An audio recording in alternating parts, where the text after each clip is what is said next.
Presiden Prabowo Subianto menegaskan komitmennya membasmi praktek korupsi yang merugikan negara. Hal itu disampaikan Prabowo secara virtual di Forum International World Government Summit 2025 yang digelar di Dubai pada Kamis 13 Februari 2025. Tingkat korupsi di negara saya sangat mengkhawatirkan, kata Prabowo. Ia juga berkomitmen mengerahkan seluruh tenaga dan wewenangnya dalam memberantas korupsi, sebab praktik rasuah menjadi akar kemunduran berbagai sektor. Karena itu ia bertekad menggunakan seluruh tenaga dan wewenang yang diberikan oleh konstitusi untuk mencoba mengatasi penyakit ini. Prabowo menyebutkan sektor-sektor itu meliputi pendidikan hingga penelitian dan pengembangan. Prabowo yakin komitmennya itu diperkuat dengan dukungan banyak pihak. Ia memandang tata pemerintahan yang baik adalah kunci membasmi korupsi. Pada awal pemerintahannya ia mengaku telah melakukan penghematan anggaran negara sebesar 20 miliar US dollar.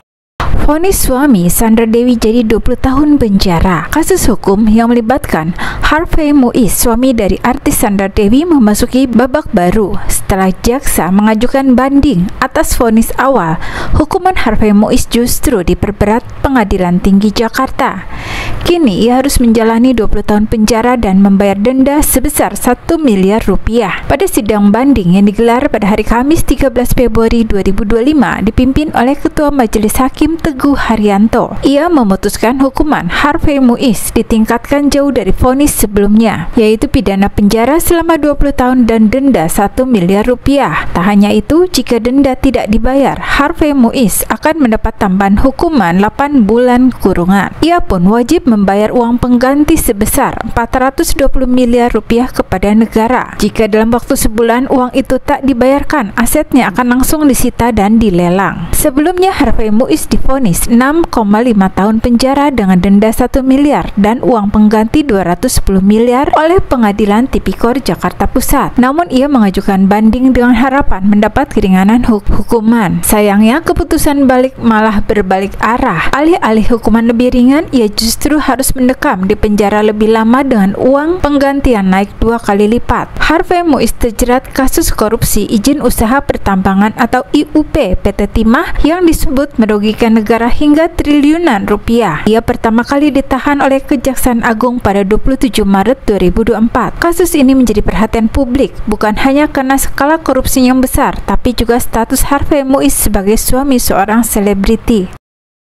Nikita Mirjani minta publik hapus semua foto Loli di media sosial. Kasus dugaan persetubuhan terhadap anak di bawah umur yang dilaporkan Nikita Mirjani terhadap Fadel Bajideh telah memasuki babak baru. Fadel telah ditetapkan sebagai tersangka pada Kamis 13 Februari 2025 dan telah resmi ditahan terkait laporan kasus tindak asusila terhadap putri Nikita, yaitu Laura Meijani alias Loli. Adapun Fadel terancam hukuman penjara paling singkat 5 tahun dan maksimal 15 tahun. Loli sudah lepas dari Fadel. Kini Nikita meminta kepada semua pihak yang mengunggah foto putrinya di media sosial untuk dihapus. Artis yang berusia 38 tahun itu menyebut putrinya sudah memiliki kehidupan yang baru. Lebih lanjut, Nikita mengucapkan terima kasih kepada Loli lantaran telah berkata jujur tentang peristiwa yang dialaminya. Nikita juga berharap agar Loli dapat menjadikan pelajaran dari apa yang sudah ia alami dan tak mengulanginya lagi. Dia mengaku bersyukur lantaran doanya kini sudah dikabulkan. Tak lupa Nikita mengungkapkan rasa terima kasih kepada semua pihak yang terlibat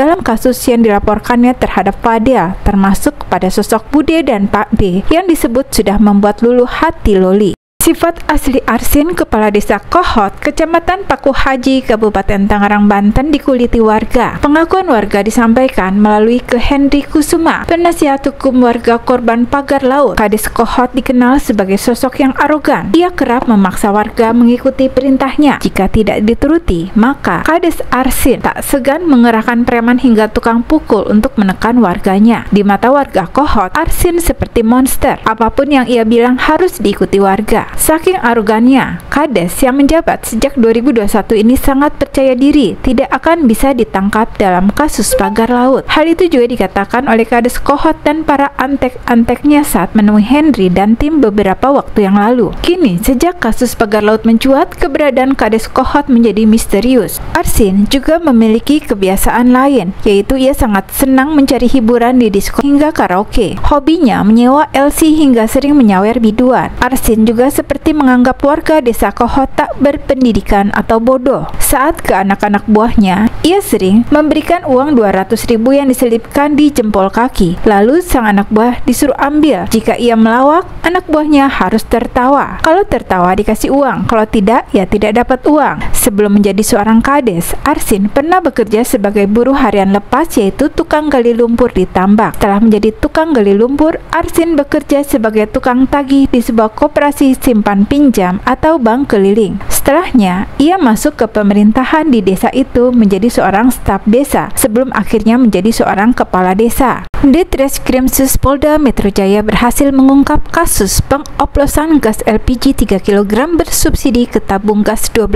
kg dan 50 kg non-subsidi. Pengungkapan kasus ini dilakukan di Mapolda Metro Jaya Jakarta Selatan pada Kamis 13 Februari 2025. Wadir Reskrimsus Polda Metro Jaya AKBP Indaweni Panji Yoga mengatakan pengungkapan komplotan pengoplos gas ini dilakukan oleh tim dari Subdit Tipiter Polda Metro Jaya, dan dari hasil penyelidikan ada beberapa lokasi kejadian perkara yang berhasil diungkap, antara lain di Kabupaten Bekasi, Jakarta Selatan, dan Jakarta Barat. Petugas menemukan 4 rumah kontrakan yang diduga digunakan sebagai tempat melakukan kegiatan pengoplosan gas subsidi dari gas 3 kg ke gas 12 dan 50 kg. Modus operandi yang dilakukan 9 orang tersangka yaitu dengan cara menyiapkan tabung gas kosong berukuran 12 kg dan 50 kg, kemudian mendinginkannya dengan es batu. Lalu tabung gas LPG 3 kg diletakkan dalam posisi terbalik di bagian atas tabung gas LPG 12 dan 50 kg non-subsidi, yang kemudian gas dari tabung gas subsidi itu mengalir ke tabung yang lebih besar melalui pipa regulator. Proses pemindahan gas ini membutuhkan waktu sekitar 30 menit untuk mengisi tabung gas 12 kg hingga penuh, sementara tabung gas 50